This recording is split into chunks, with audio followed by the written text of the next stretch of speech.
For more than a century, dinosaurs were imagined as rulers of the land, towering giants, bone-crushing predators, masters of dry earth. But one dinosaur refused to follow the rules, a predator unlike any other, a hunter shaped not by plains or forests, but by rivers. This is Spinosaurus, the most mysterious, controversial, and revolutionary dinosaur ever discovered. A discovery lost to history. In 1912, deep in the deserts of North Africa, scientists uncovered something wrong. Bones pulled from ancient riverbeds.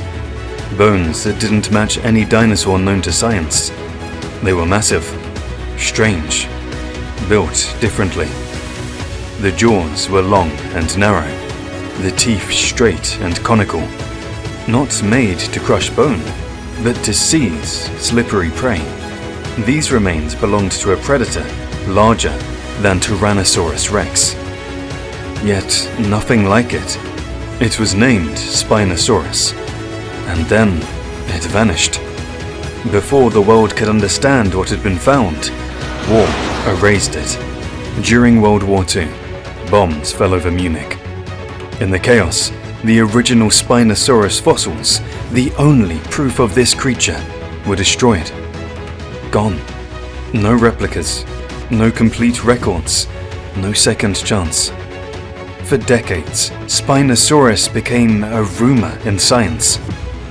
Known only from sketches, scattered notes and broken fragments, no one knew its true shape, how it moved, or how it hunted. Spinosaurus became a dinosaur defined by absence, a giant lost to history, waiting to be found again. For nearly a century, Spinosaurus was only a shadow, a name without a body, a predator without a form. Then, slowly, it returned. In the late 20th and early 21st century, new fossils surfaced in Morocco, bones drawn from ancient river systems where this hunter once ruled. Different teams, different conclusions, each discovery challenging the last. These were not the remains of a land hunter. The bones were dense, the proportions unfamiliar, the anatomy wrong. Spinosaurus was no longer just enormous. It didn't fit. Not on land, not in tradition, not in anything dinosaurs were meant to be. And as its skeleton took shape, one truth became impossible to ignore. A giant with a crocodile's face. What we know about Spinosaurus today comes from decades of new discoveries and decades of disagreement. Each fossil added a piece, each study challenged the last. At over 15 meters long, Spinosaurus may have been the largest carnivorous dinosaur ever to walk the earth. Larger than Tyrannosaurus rex, longer than any predator before or since. But its most remarkable feature wasn't its size. It was the skull. Long, narrow, lined with straight, conical teeth. Perfect for gripping prey that twisted, struggled, and slipped away. This was not the skull of a bone crusher. Not built for tearing through thick hides or shattering limbs. It was the skull of a specialist, a fish hunter. Modern crocodiles share this same design. Elongated snouts, needle-like teeth, jaws made to snap shut with precision. And, like crocodiles, Spinosaurus did not need to chase. It waited. Along riverbanks and flooded plains, where land dissolved into water, Spinosaurus hunted at the boundary between two worlds. The sail that changed everything. Rising from Spinosaurus's back was a massive sail, formed by elongated neural spines that towered above its body. Nothing like it had ever been seen in a giant predator. For years, scientists argued not only over the sail's purpose, but over its shape. Early reconstructions imagined it as a tall, rigid triangle, a dramatic banner meant for display. Others proposed a rounded hump, thick with muscle or fat, more like a camel than a reptile. The fossil record offered clues, but never certainty. And so the debate continued.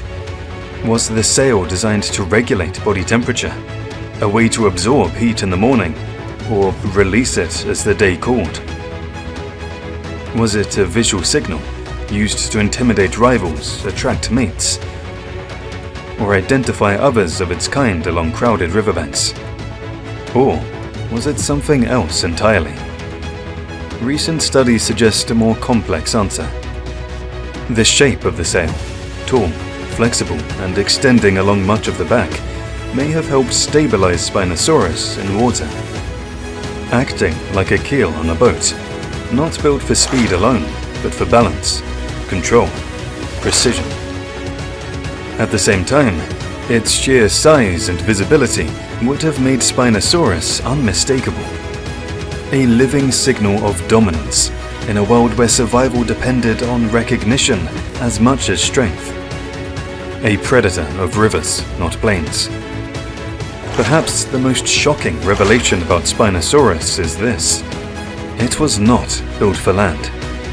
Its legs were short, its center of gravity was forward heavy, its bones were unusually dense, reducing buoyancy. These are not traits of a fast-running terrestrial hunter. They are traits of an animal adapted for swimming. Spinosaurus is now considered the first known semi-aquatic dinosaur. It likely spent much of its life in rivers, lagoons, and coastal systems, hunting giant fish, lungfish, and even sharks. While Tyrannosaurus ruled the land, Spinosaurus ruled the water. The tale that sealed the case. For decades, skeptics doubted the idea of a swimming dinosaur. The skull suggested fishing, the bones hinted at water. But one question remained unanswered. How did it move? Then came the tail. In 2020, researchers revealed something extraordinary. A tail, unlike anything ever seen in a large theropod dinosaur. It was tall, flattened from side to side, and remarkably flexible, almost paddle-like. Unlike the stiff, narrow tails of land-based predators, Spinosaurus's tail was built for motion through water. Its elongated spine supported a deep, fin-shaped profile, strikingly similar to that of modern crocodilians. Crocodiles swim not with their limbs, but with their tails, powerful lateral sweeps that generate sudden bursts of speed. Spinosaurus shared the same design principle. When scientists tested digital and physical models in water simulations, the results were clear. The tail produced significant thrust, far more than could be explained by simply wading. This was no accident of anatomy. The flexibility of the tail allowed it to bend and snap side to side, pushing water with every stroke, not built for endurance chasing, but for explosive movement, perfect for ambush. Why Spinosaurus still divides scientists. Despite everything we've learned, Spinosaurus remains one of the most debated dinosaurs in history. Its posture, its balance, whether it walked upright or struggled on land, its movement, how fast it could travel, how long it could stay out of water, and its hunting behavior. Was it an active pursuit predator or a patient ambush hunter? Each new fossil seems to answer one question and raise two more. Long-held assumptions are challenged. Models are rebuilt. Certainty gives way to doubt. And with every discovery, scientists are forced to confront a difficult truth. How much do we really know? Spinosaurus reminds us that science is not fixed in stone. It is shaped by evidence, rewritten by discovery. It evolves, just like life itself. More than a monster. Spinosaurus is often portrayed as a villain, a larger, scarier alternative to Tyrannosaurus. But that misses the point. This dinosaur wasn't defined by aggression. It was defined by adaptation. It didn't dominate by brute force alone. It dominated by becoming something entirely new. A predator that blurred the line between land and water. A dinosaur that refused to fit the mold. Today, Spinosaurus stands as a lesson in scientific humility. A reminder that even after centuries of discovery, the prehistoric world still withholds its truths.